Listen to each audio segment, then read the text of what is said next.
people try to revive me. It seems like I've been a problem child ever since I started using. Heck of a life. I don't know how to really tell it, you know.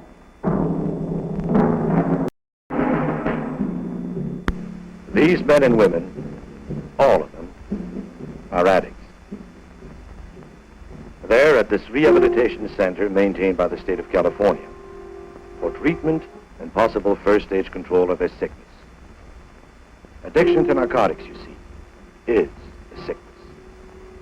Unchecked, it can be fatal. Don't let the way they look fool you.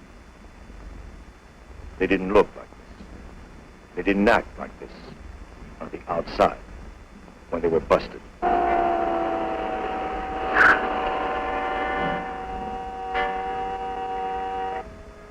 Some were arrested for possession of narcotics ranging from pills to marijuana to heroin.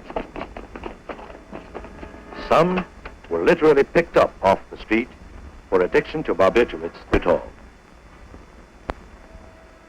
Some were arrested for pushing, selling.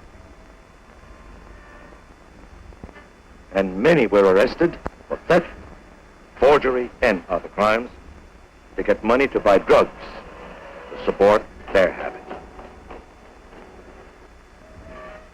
How do they start on the road that leads to institutions like this, and to emergency wards, prisons, and often to death? Why did they begin using narcotics? Some of them even before they reached junior high school. Why? I started using narcotics because I heard other people talk about them, and I thought it was something great, and I wanted to try it out. And at this time, I was introduced to barbiturates and drinking excessively. And it was just a lot of kicks and nothing of any meaning, you know. In the school that I attended, it was a very negative body of fellows there, because I haven't been a success in school. And them feeling the same way, we had something in common. I think the reason why I started using narcotics was an acceptance, and I don't know, I didn't have any brothers and sisters that were close to me. I was considered actually the baby of the family, and I felt my parents didn't understand me, and I felt that these people did. When I do use narcotics, I guess it made me feel like a big man, you know, big man in the crowd, you know. I was 16 when I started smoking weed and dropping pills. And it made me feel security, you know, it made me feel like no one could get close to me, and I liked the feel. I was so disappointed that I just said later to everything. And I went out and fixed heroin. Within 3 or 4 months, I was hooked. When I was 14 years old, I was running around with a friend of mine. This guy was older than I was, about 3 years older than I was. And he was smoking marijuana, and he introduced it to me. He asked me to try it, and I tried it because I looked up to the guy. He was older than I was.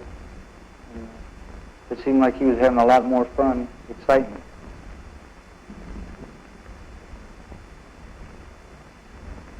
They hope to have more fun, more kicks, to gain acceptance, to achieve security.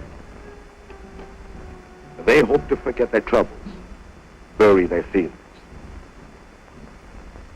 For hopes like these, they break the law and risk their lives every day. Sniffing glue, blowing pot, dropping pills, shooting heroin. For what?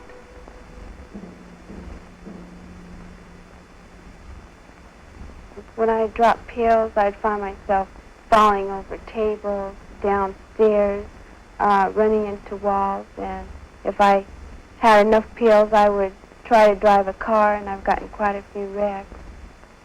You don't have any fear of hurting yourself or others.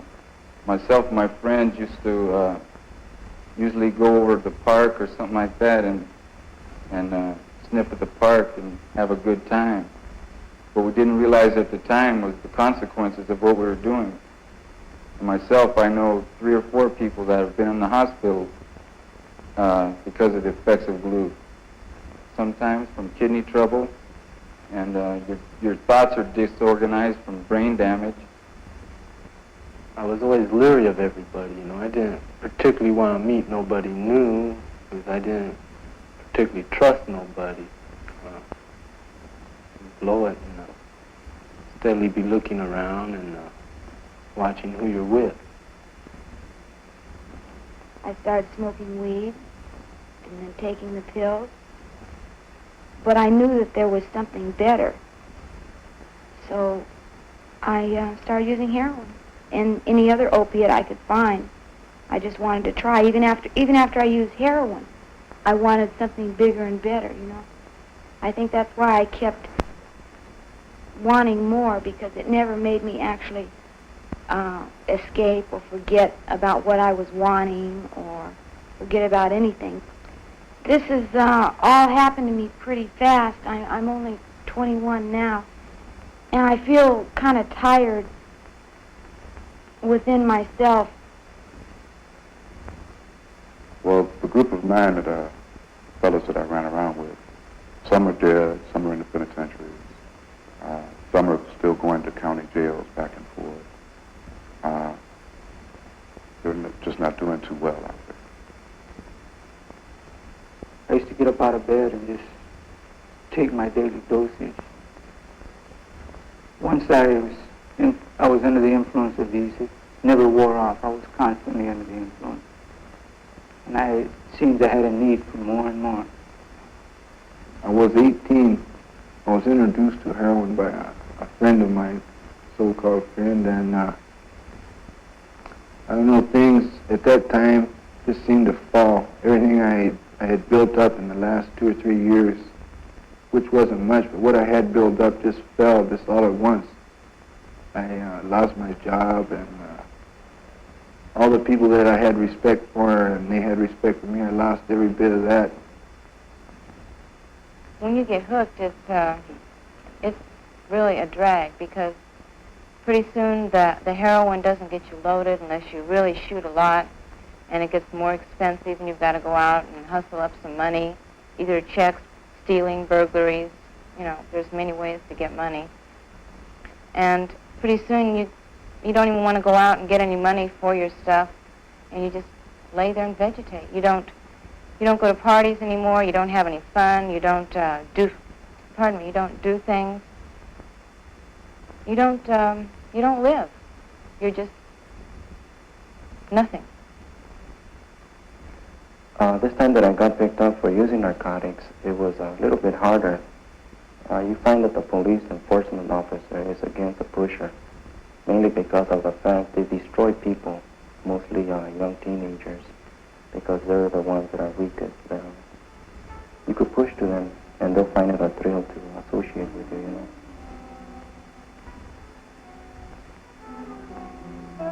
Well, when I realized I was hooked on heroin, then I knew that I was just spending money to feel normal like a non-user would feel. So I was really just spending money for nothing. I was using drugs, bennies, barbiturates, and I've got up to the point where I would drop up to 50 pills a day and think nothing of it. There's been times I've gone into a coma for 2 days. I would be at a house with a little party going on or something, and black out, and maybe a day and a half or 2 days before I'd wake up. I've had memory lapses. I find myself a few times somewhere, and I didn't realize how I got there or what I was doing. guess that's about all I live for. After a while, you just forget that the world exists. All you know is your own little world of dope. The world of dope is a sick world. Easy to enter, but hard, incredibly hard to leave. Throughout the United States, the figures are grim. Of those people treated for narcotics addiction at federal hospitals, no more than 6% are cured. 94% use narcotics again within the next 6 months. They're hooked forever until they die.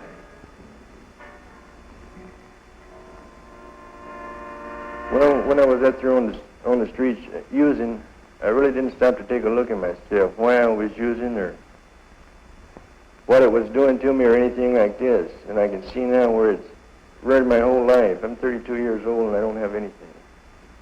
I'm going to try and make it as hard as I can. I know that it'll be hard, but I'm willing to give it a try.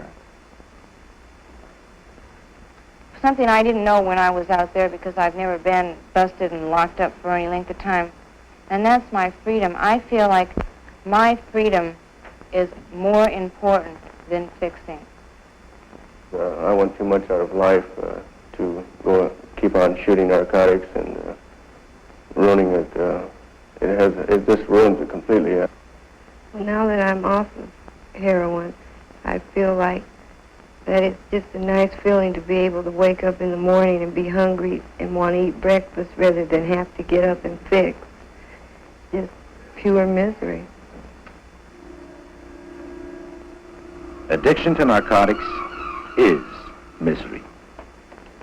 The addict locks himself into a mental and physical prison from which escapes are few and far between. So, what's with narcotics? Yes or no? To the young men and women who appeared in this film, the answer is obvious. Now,